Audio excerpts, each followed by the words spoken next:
Doesn't get any better than this. These are dominant wins for the Knicks, and now a season best.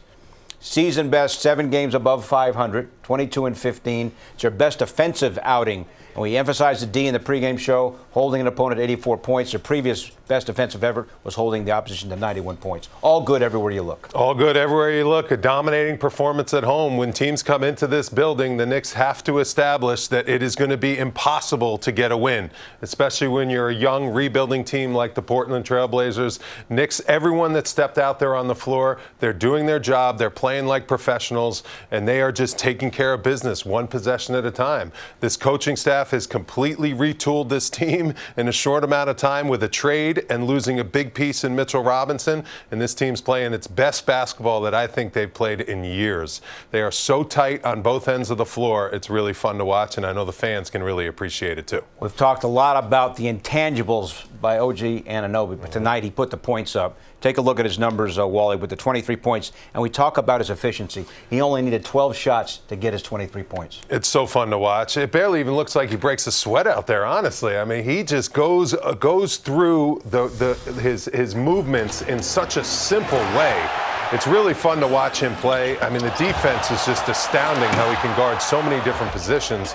He absolutely just glides around on the floor. Everything comes so simply to him. There's just no wasted motion on that jump shot either. Look, it's just catch, release, quick shot, picture perfect form, and it was good to see him get going, honestly. When he can kind of show a new fan base, his new teammates, new coaching staff, what he's capable of, especially on the offensive end of the floor, this type of game, it feels really good when you have that breakout game with your new team. Key for Anunoby was the 16 points in the first quarter. Knicks were up by 16 after the first 12 minutes and never looked back. You look now at Miles McBride. He had the 16 points. That's a season high for him. And one of the key aspects to the Knicks game, while it was the way they shared the ball. Yep. And that's really one of the things that we've been seeing since the acquisition of OG Anunoby over the last 5 games. Yeah, in the first half, 15 assists on 20 field goals. Deuce McBride was a big beneficiary of those. He is shooting the ball at an astounding clip. I mean, astounding. His three-point shooting on the season's up around 50%. Look at this ball movement. Just sharing is caring all over the place by the New York Knicks. It is just great to see the way this team is playing. 26 assists on 37 field goals. Julius Randle is making all the right plays. I'm telling you, there is more room for Julius Randle to operate and to read double teams and make passes because of the floor being so spaced, adding a shooter like OG Anunoby out there. And then Quentin Grimes has really found his stroke, comfortable coming off the bench, knocking down shots. Deuce McBride knocking down shots. Josh Hart, the glue that's bringing it all together. I mean, that is just a dominating performance and win. Also got to mention, Wally, Isaiah Hartenstein with 14 rebounds, 3 more steals. We talked about his contribution and how he's evolved into a really big-time starting center as he's gotten his opportunity. He was key as well tonight as the Knicks now blow out the Blazers by the count of 112-84. All right, we're going to try and check in with Alan and Monica. Alan, let us start with you. It does not get much more dominating than it has been here over the last handful of games. No, it hasn't. And the way they handled this game, too, is something to also talk about because this group, you heard Julius Randle speak of what is now a 15-1 record against teams with a losing record that come in, especially when they come in the building. And it's what he said was, we don't play with our food. And that's a mentality that it sounds simple, right? Oh, you're supposed to beat the teams you're supposed to beat. But we've seen in the NBA that doesn't always happen. You sometimes come out a little soft against them. But 15-1 is the second best record now in the NBA with teams with a losing record. The only other team better than that, the defending champions, the Denver Nuggets, they're 18-0 against teams under 500. And you got to take care of your business, and that's what they have been doing. And to me, again, with Randall saying that, it shows you the mentality of this group and a toughness that we saw at the beginning. This isn't anything new, but man, is it all just starting to come together now with this group.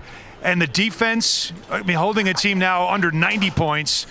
Their defensive rating that we discussed, by the way, in the pregame, after the trade, but also in the month of January, it's the best in the league after a month in December where it was 30th in the league. Can you really just flip a switch? It's very possible when it's just kind of the right fit. And Wally, you said it, and I really buy into this. There's more room on the floor for Brunson and Randall now. There's a little more defensive mindset, and then the unselfishness just becomes almost secondary because they're all just trying to make the right play. So the mood in the building, you could feel it while we talked about it, how the crowd even feels like confident in what this team can do, and then it shows on the court with the way this team's playing. This is a really good basketball team right now, and they take care of business against good teams like we just saw with them beating the Sixers on the Sixers home floor, but also in the last 2 games against teams with a losing record. They don't waste any time. They get right to work, and that first quarter, this game felt like it was over 5 minutes in. I agree, Alan. That Sixers performance was really eye-opening, blowing them off the floor on their home floor. And then to come back and back it up with 2 dominant wins against teams that you should win, and to do it in convincing fashion. This team has a swagger, and they're playing with a confidence that is really fun to watch. You know, you talked about it in the building. I was in the building, and I'm sitting back watching the crowd, and they're just watching this game, expecting their team to win. And it's been a long time since the Knicks have had that type of dominance, especially on their home floor, and it's good to see the way they're playing. Alan, how about the contribution off the bench? To me, I thought it was really key that McBride in his first rotation, 6 minutes, scored 8 points. That was really important. And if he can provide quality minutes behind Brunson, that is going to be another impact from this trade with no RJ and no Quickly and getting McBride more minutes. That's just going to be critical if he can contribute the way he has been here in recent games. Wasn't that the biggest question, right? The biggest question after the trade was how do they make up for the points off the bench that you lost when you move on from Emmanuel Quickly to 15 points a game? And, well, you know, between obviously Quentin Grimes, but also Deuce McBride, because he had never played this role full time before. They gave him the role. They gave him a contract extension. They put confidence in him, and you start to see the confidence come out of him certainly as well. And I think that's also says a lot about the coaching staff and how they are quietly developing players, even the guys that aren't playing a lot. You don't see it, but what you do in the dark shows in the light. And so all those minutes and all that extra time that Deuce McBride's been putting in the gym while he hasn't been playing, getting himself ready for this opportunity, so when it is given to him, he's able to perform, confident in his shooting. We know the defense is there as well. And if he can come in and get those minutes like you saw, and you said it too, it was late first quarter, he comes in, Brunson goes out to get his rest early first quarter, and Deuce McBride comes in and he just starts putting up shots with confidence, knocks down, gets 8 points in 6 minutes, which is great production and was another reason why the Knicks took such a big lead early on. All right, Monica McNutt now courtside, helped call the game on ESPN Radio 98.7 FM. Monica, your impressions from another dominant Knicks win? My key to the game, very simply, was nothing statistical. It was just focus.